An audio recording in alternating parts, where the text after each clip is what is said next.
My name is Peter, recovered alcoholic. Grateful to be alive and sober and part of a sacred place called Alcoholics Anonymous. Again, thank the group for having me back and to share with you. June 23rd, 1988 is when God separated me from alcohol. I'm grateful for this gift of sobriety. I do have a sponsor in a home group called No Problem, Just Solutions over in Boca. And I'm currently sponsoring a lot of guys, 13 guys, and God has me quite busy. I was told I started a little bit of fourth step last week. I really don't remember. So I'm going to just kind of, I guess, see where God takes me and get into step 5.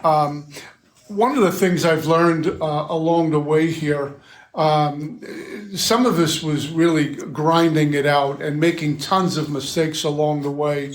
In fact, when I first got to Alcoholics Anonymous, I really believed that because I'm here, I should be like everyone else, and everyone else in my mind levitated at least a few times a day.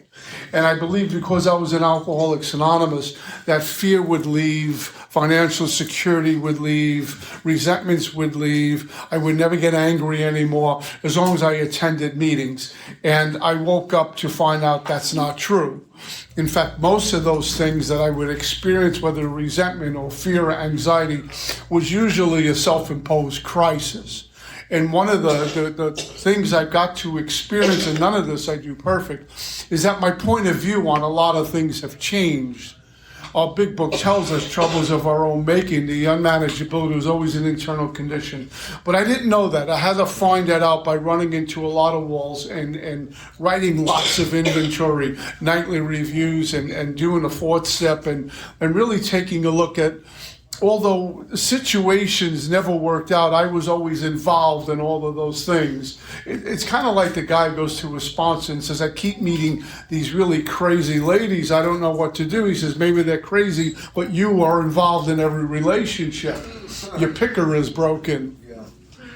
And I had to take a look at some of the people I was hanging out with and running around with in Alcoholics Anonymous. And so it's been constantly awakening and shedding old skin for new.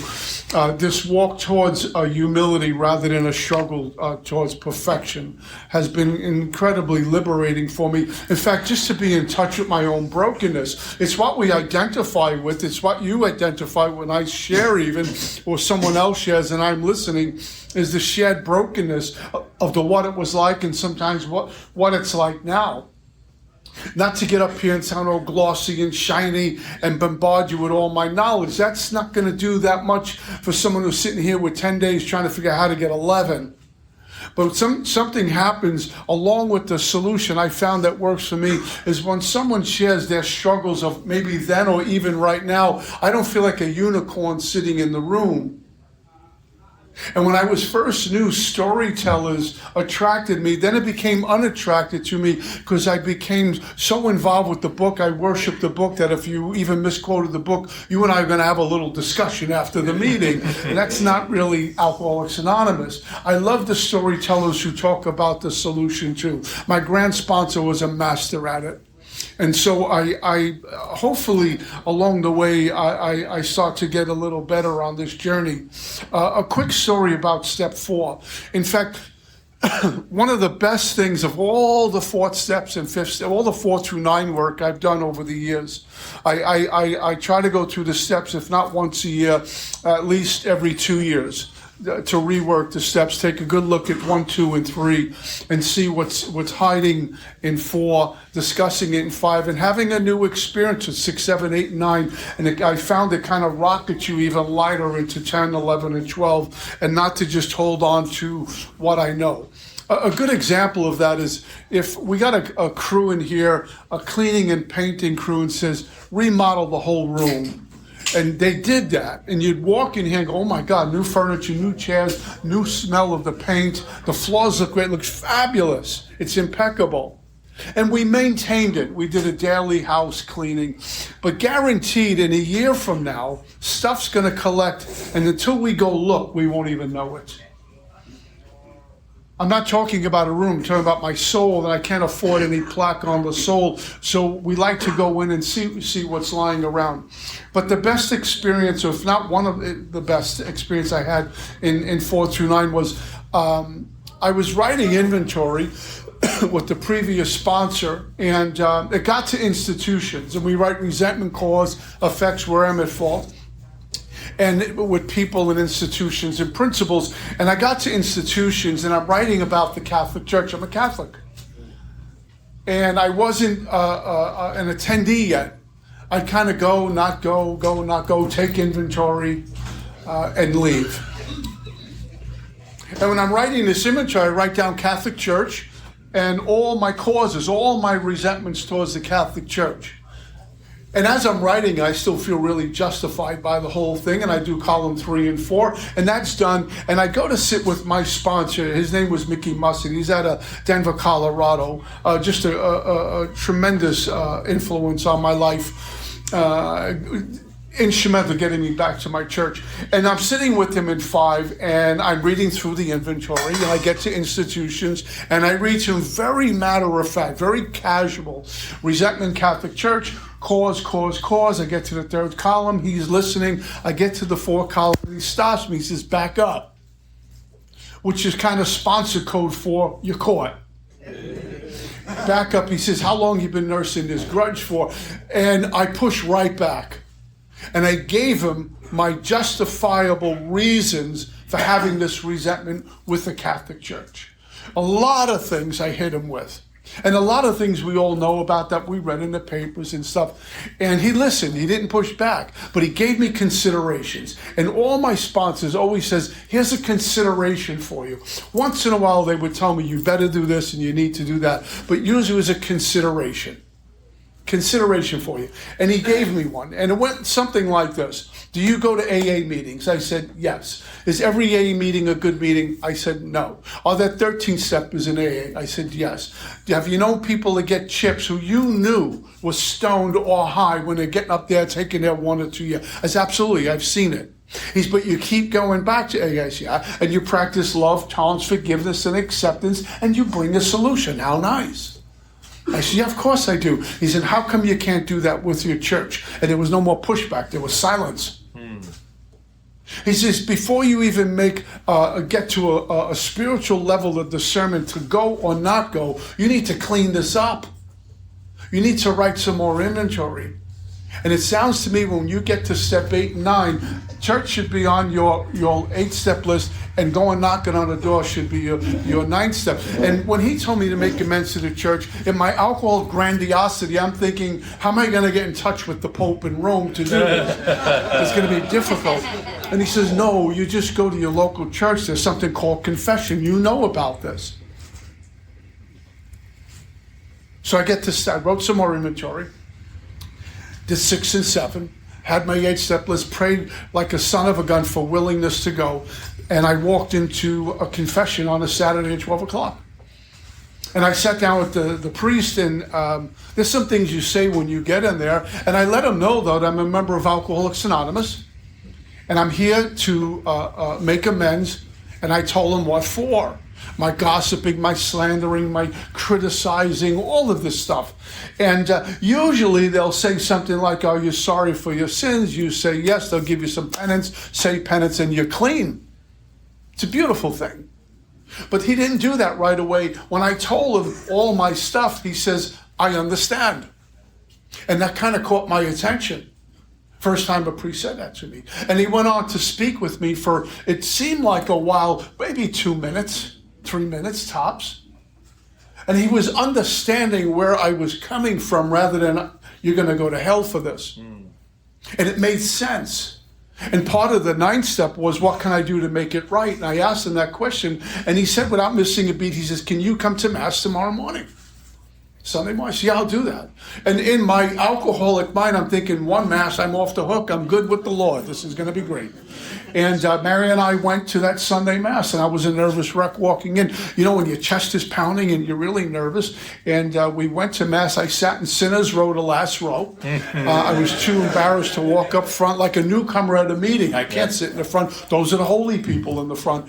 And I sat in the last row, and I didn't know the cues. I'm embarrassed to tell you, because we do aerobics in a Catholic church. We kneel, we sit, we stand, we kneel, we do all these things. And I didn't know them. The only thing I knew was the Lord's Prayer. People are replying when the priest would say, I'm embarrassed, I don't know. But the Lord's Prayer I did know, and it was way before COVID, so people would hold up their hands and hold hands and hold them up high and sing the Lord's Prayer. Now, there was a time when I would walk into a Mass occasionally and people would sing the Lord's Prayer. I thought it was blasphemy. You don't sing this prayer. What is this, like a folk festival, folk music festival? This is church. And suddenly I thought it was wonderful. And when everyone was holding hands saying the Lord's Prayer, I thought of us, because that's what we do. And that's when it kind of hit me. And I'm trying not to break, and I look at Mary, and she's already weeping, so I kind of lost it for a couple of minutes. And we both knew we were home. I knew I was home. And I levitated out of there, quite frankly, and I got on the phone, called my sponsor. He was kind of laughing at me. And I've been a member since. And I realized a bit of a hypocrite I was, talking to you about the grace of God, how much I love God, but I'm not going to his house. What kind of friend am I? I'm praising you all the time, and you invite me to your house, and I never go. And when I do go, I complain about the food you served. And how dark it was before the dawn, because since that day, my life has changed little by slowly. I've gotten to see things and hear things differently. Hopefully most days from the soul rather than from the mind. Hopefully I speak from the soul rather than from the mind, and hopefully my actions come from the soul rather than my mind, because the soul is always right. It knows where to go, what to do, what to say, and how to be. And if my being is right, my actions are going to follow that. If my being is right, my words are going to be that much more effective and come from a place of authority. I don't mean authority like I'm someone over someone, but authority of God. We're sure about what we're saying. I can never, ever, as an alcoholic in AA, adequately express God's words. But because I believe so much in AA and God and the message I'm sharing, he will do it for me. He will do it for us. How does an alcoholic without an education sponsor someone with an education and both of them are uplifted? Because it's soul meeting soul. That education meeting education, or money meeting money, or color or political stuff. It's soul meeting soul. God doesn't care about the other stuff. And we get to walk with authority and speak with authority. What if I didn't do a fifth step again? Or another fourth step. Again, I would have never gotten that free. I would have just held on to old stuff that I tucked away in the closet and everything's cool. What I've learned in doing 4, 5, 6, 7, 8, and 9, that sometimes what I believe is true is very much a lie. It's how I saw things back then. It's how I may even see things now. I'm not looking at it clearly. I need a new pair of glasses. There's a great story. My sponsor had a sponsee, and the resentment was towards his dad, and the cause was his dad was never home. And my sponsor, what do you mean he was never home? Well, he worked 2 jobs. That's a completely different story. You mean he was out working 2 jobs to feed you and clothe you and buy you Christmas stuff and birthday things? The guy should be a hero. You shouldn't be resentful at him. I remember going into a fourth step and I was so guilty about writing how angry I was with my mom for committing suicide and being an alcoholic. And then as I'm writing it, I says, I tried suicide and I'm an alcoholic. I get the way she had to behave. She had no choice. You get to see things differently. And so what turns out, it kind of looks like this. Someone goes on my resentment list and I'm just seething. Then they go on my 8-step list because I need to make amends. And fast forward a few months or a year, they are now on my Christmas list. And the conversion is happening. Yeah. On some of these things, writing a fourth step, not everyone, but on some of these things, the first three columns turned out to be a total lie. And the real truth was in column 4, where it talks about where I might fall. That's what I did. And usually what I do in column 4 is why I need to make amends. Some of those things really happened the way they happened. I wasn't imagining. I saw it as it was, like being molested. There was nothing slanted on that. But a lot of things I saw, I was seeing from traumatized eyes and hearing with traumatized ears, and not real good growing up skills, quite frankly. So you see things a certain way. And you realize it's one big lie. They never really did that to you. They never really meant to hurt you that way. And little by slowly, I'm acquiring, not on my own power, a spirit of forgiveness towards people I'm really angry with. So when I go to step 9, I'm empathizing where they're at. I'm going in a helpful, forgiving spirit.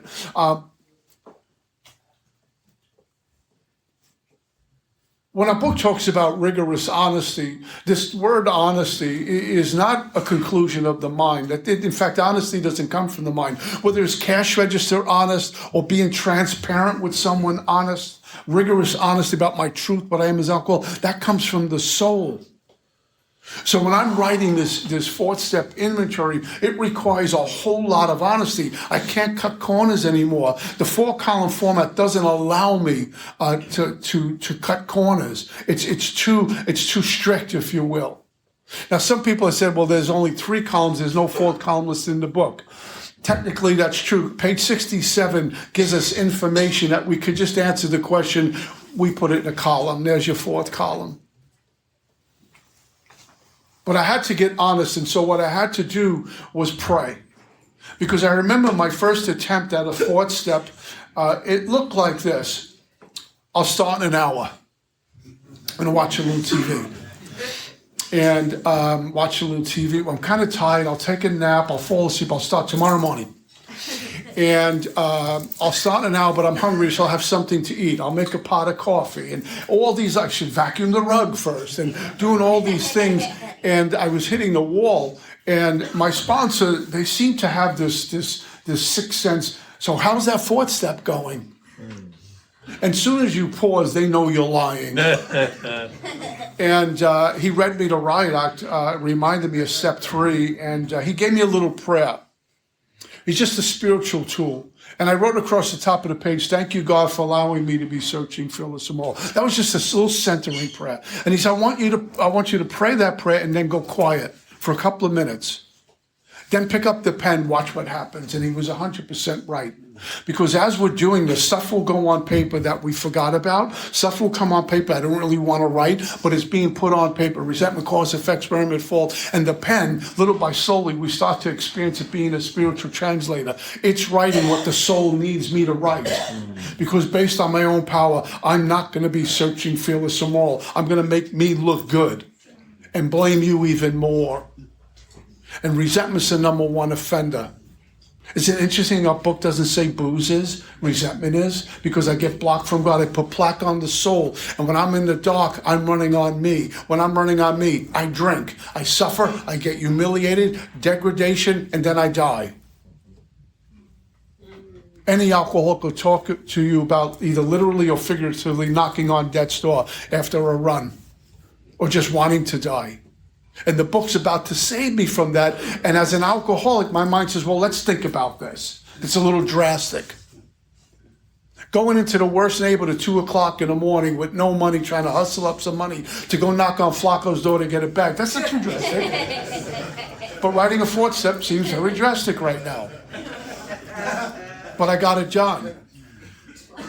And I had to write a sex inventory. How am I going to do this? A lot of embarrassing things on there. And God got the pen and kept writing. And it's interesting. Thank God our book is not judging us. It's just looking at my conduct that needed to get tweaked, fixed, even overhauled, revolutionized. The way I saw myself as a man, the way I viewed women, what I even thought about sex, what I thought about intimate relationships. All social mores that had to go out the window. They don't work. I think last week I shared, and if I did, forgive me, growing up, the way I was brought up, most women were homemakers. So when I started dating, I figured once they graduate high school, they stay home. And yours truly is going to supply them with all the needs. I couldn't even tie my shoelaces without 6 people helping me. And this one girl I was dating went off to NYU. I said, what's your problem?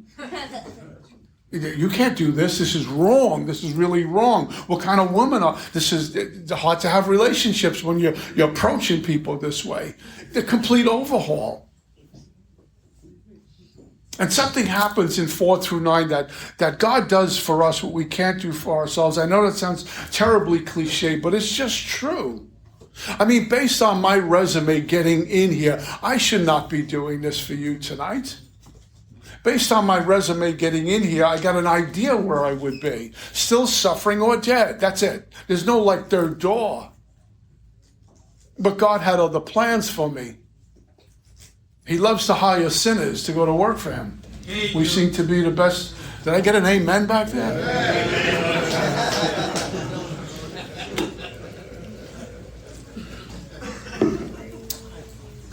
So I get this whole thing done. I do the whole, write out the sex inventory. You know what's interesting? I put down the worst thing on the sex inventory. Oh my God, take it to the grave stuff. And my sponsor said if there's a name for it, it's already been done. And when I read him these things that I thought he was going to walk out of the room, he looked bored. It's like, it happened to me, I did it even better. It's not really that earth-shattering, but my ego is still in place, so it's going to convince me, it's going to do its best to convince me, do not share this. You will be judged. And the Spirit says, here it is. And your sponsors, me too. The most difficult thing I had to share was the gentleman who was being appropriate with me for a couple of years in my grandmother's basement. In fact, when I got sober, my grandparents lived there till they passed in that same house in Brooklyn.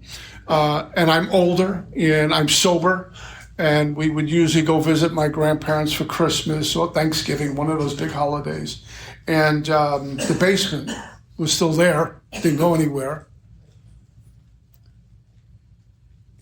And I'm in my 30s, and I was leery about walking in the basement.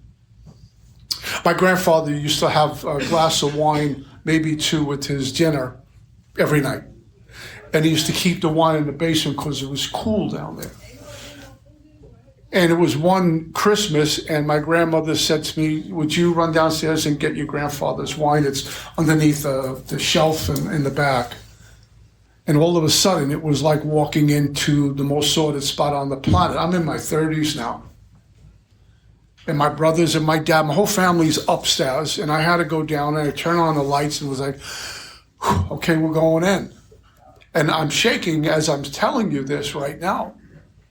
And I went in, I saw the big gallon of wine, and I brought it up, and I realized I had to call my sponsor because it was still sitting with me. In fact, by this time, I was already sitting with a therapist talking about this stuff. That's called trauma. I'm not more damaged or less damaged than anyone. It's just my story. That's called trauma. So I'm in my 30s. This thing happened to me when I was between about 8 and 10. I'm in my 30s. I'm sober here a few years. I've gone through the steps. I have a therapist. I'm a regular attendee at meetings. And to go into that basement was traumatic. I was not free yet. There was a lot more work ahead of me. The bright side is God showed me that we got more work to do. And he got me free of that. I'm not afraid to go. If my grandmother was still alive, I'll go in that basement freely today. Back then it wasn't that way. Trauma. What am I going to do about this stuff? So I'm sitting in AA. I'm not going to outside help. And I'm not even doing a 4, 5, 6, 7, 8, 9. I'm wondering how come I keep relapsing and how come I'm not free? How come I'm tighter than a Major League Baseball and I'm still vibrating in here and I got 7 million white chips at home? Where God has given us the sacred rooms called Alcoholics Anonymous to get free.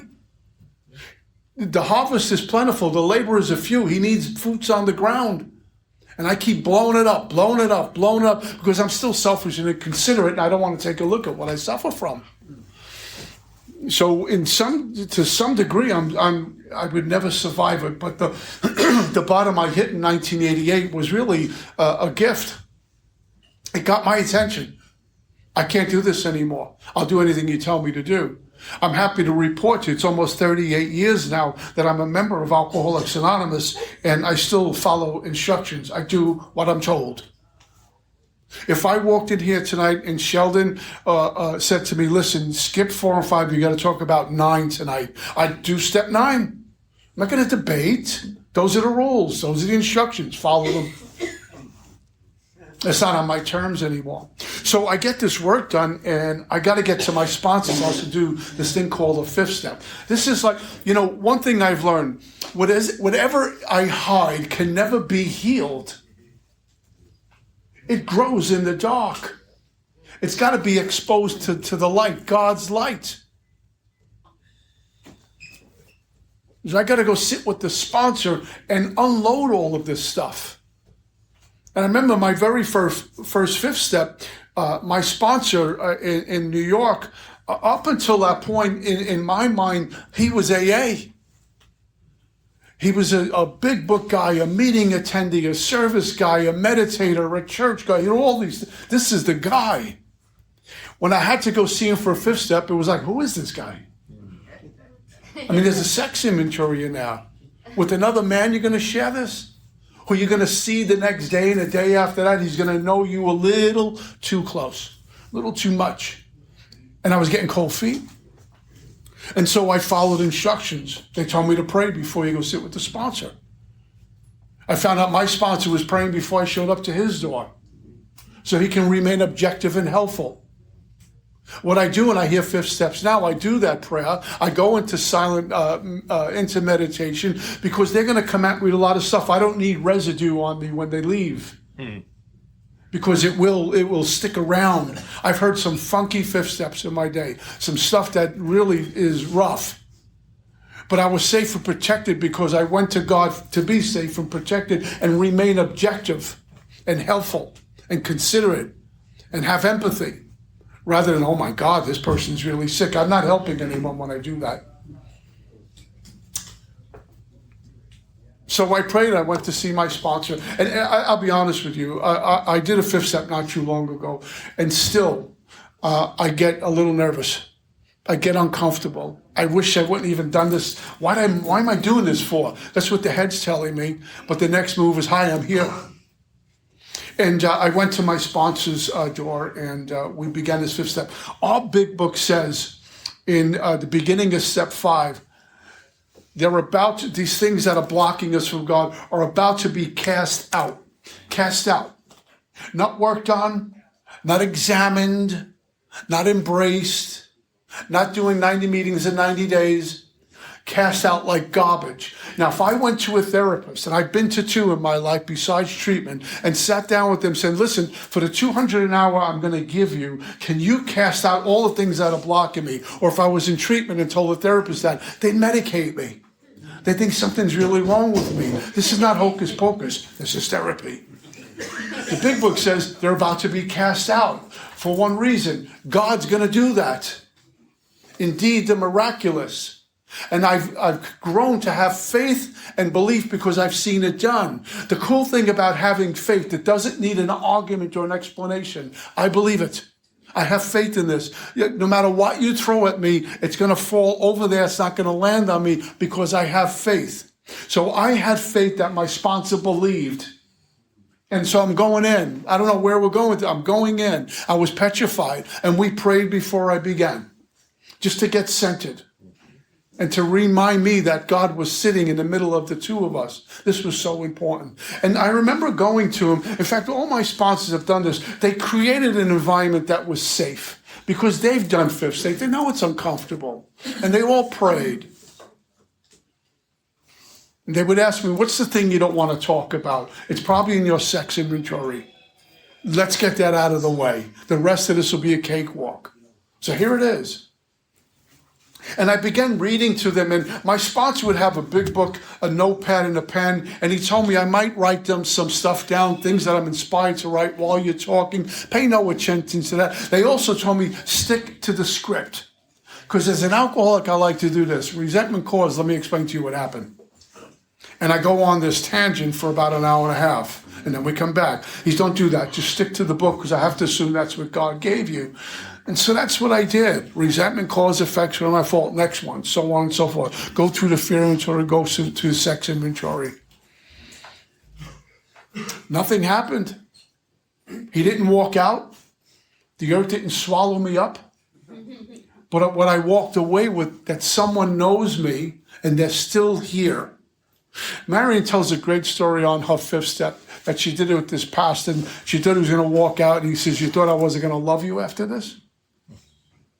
That's basically every sponsor's sentiment when they hear a fifth step. I'm not leaving. In fact, we're even closer. And my sponsor shared with me some very difficult things that he went through, like molestation. He said, happened to me. Let me tell you about it. I was terribly intimidated. I may have shared this, by alpha males. The man who did this thing to me was, I would now know as an alpha male. Growing up, I was terrified of alpha males because I knew they were going to corner me. And through the work and a lot of prayer, I got away from that. I was terribly intimidated by people who were educated because I didn't go to college, especially in the field I'm in that's credential driven. I would feel like just shrink up and go away. You have nothing to offer. I got past that. When I've been around people who are very, very good looking, built really well, dressed to the nines, I'm really uncomfortable. I don't measure up to that. I got away from that. There was a time growing up I was afraid of intimacy. Too much of a commitment. I'm not good enough to be in a committed relationship. I'm not that good. I got away from that. In fact, April 9th, I'll be married 4 years. Ain't that cool?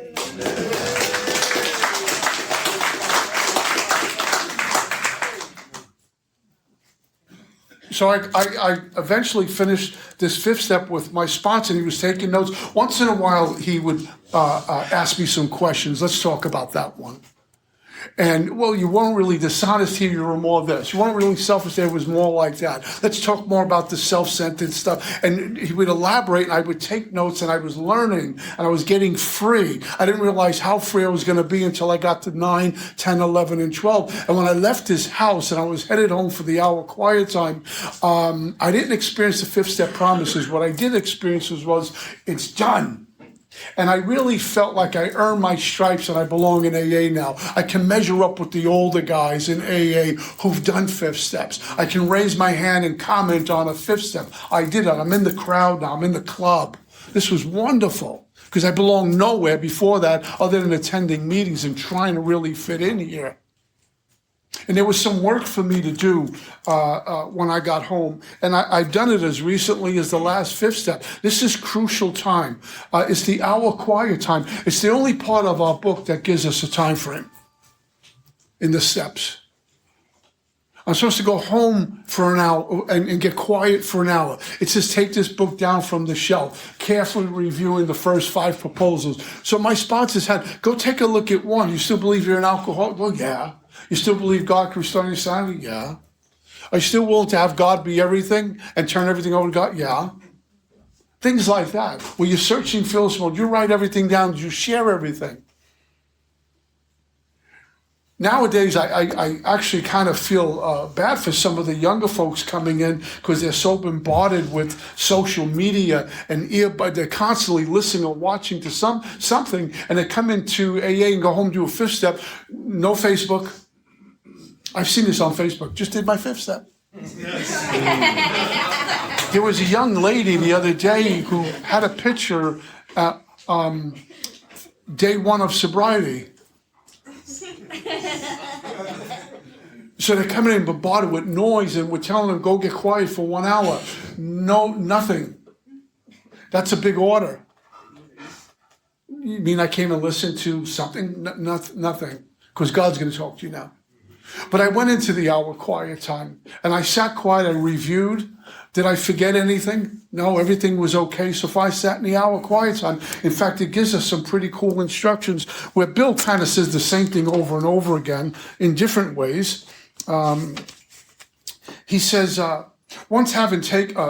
returning home, we find a place where we can be quiet for an hour, carefully reviewing what we've done. We thank God from the bottom of our heart that we know him better. That was my prayer. Thank you, God. Now, I didn't experience knowing God better. I didn't understand I was in an experience with him. I'd rather have an experience with God than to know God, because I'll never really know God. I have an understanding of my God right now. I know who it is. I pray to the carpenter. I got an idea about this. But for me to say I understand his ways, I'd be a fool. So I'd rather have an experience with God. It says, taking this book down from the shelf, I turned to the page which contains the 12 steps, reading the first 5 proposals, and then he asks some questions. And it's basically over and over again, appealing to maybe a different ear. Pete, did you leave anything out? Did you not want to share something that's tucked in the glove compartment of your car? And I would get quiet for that hour. I had an interesting experience a number of years ago. My sponsor, there was a gentleman, Mark Houston, who sponsored me for a long time. For me, probably my greatest teacher. And he was insightful as a son of a gun. And he said, he would always talk to me. First time I heard about the dying of self for successful living, the death of self for successful living. We need to die to self. We talk a lot about this. As you can't make it happen, but on a spiritual path, it may happen.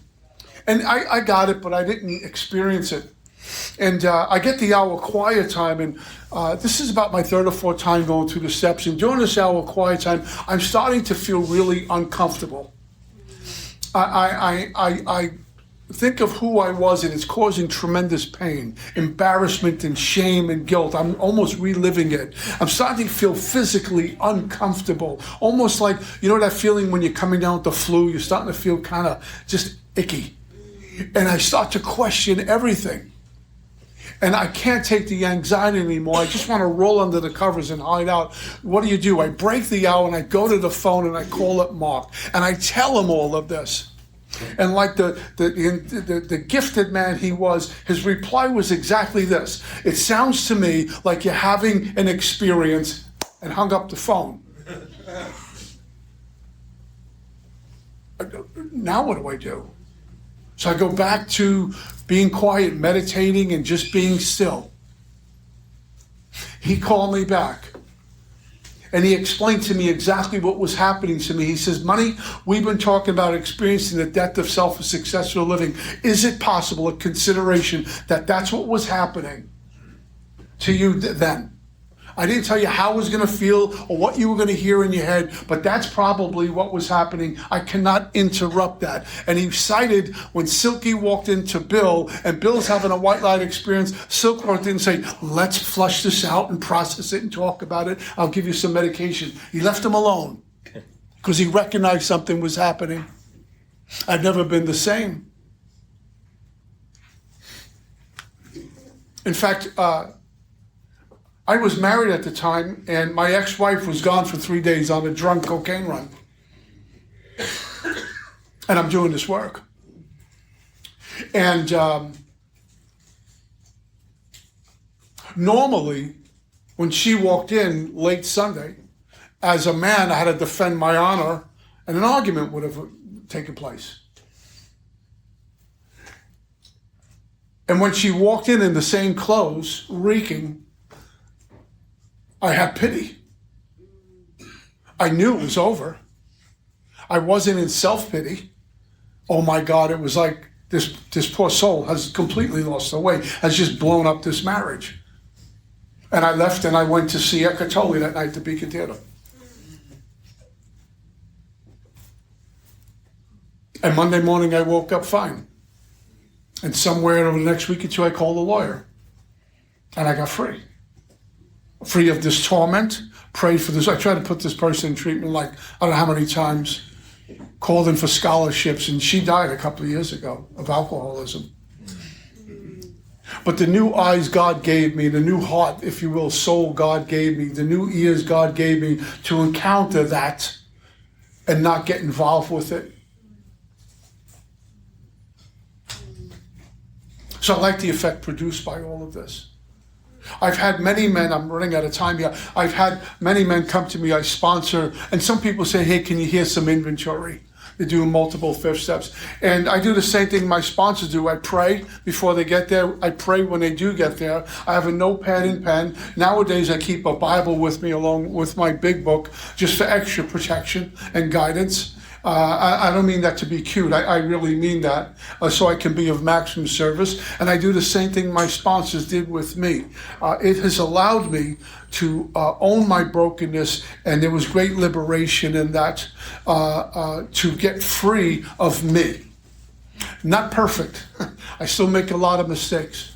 But one of the things that came out of this was a man I was terribly frightened by and was convinced he didn't like me. My old man, I realized it was quite the opposite. He pretty much lived for me and my brothers, and I was able to be eyeball to eyeball with my dad for a long time and be there when he died with no shame and no guilt and no remorse, but a very transparent life with my old man. This is something that's not written in the book, but it's a promise that came to me, a hope that I was realized because of the work. If you haven't experienced the sacredness of Alcoholics Anonymous, I pray that one day you stick around long enough and walk into a room and experience the sacredness of Alcoholics Anonymous, man, because we get reborn and resurrected here for fun and for free. We see people walk, I've been around long enough to see it, and people saw me walk in, tore up from the floor, broken, can't put a sentence together, riddled with 100 forms of fear, resentments, the self owns them, regrets, remorse, guilt, you name it, we got it. And we're not drinking. Fast forward 6 months, 9 months, 1 year, they're impeccable. They're reliable, dependable, reliable, responsible, all of those nice things. And then some of us go on to have families. And when you hear the story, you say, it's impossible. It's impossible. But here we are, walking shoulder to shoulder. I'm just grateful to be here. That's all I got. Peace.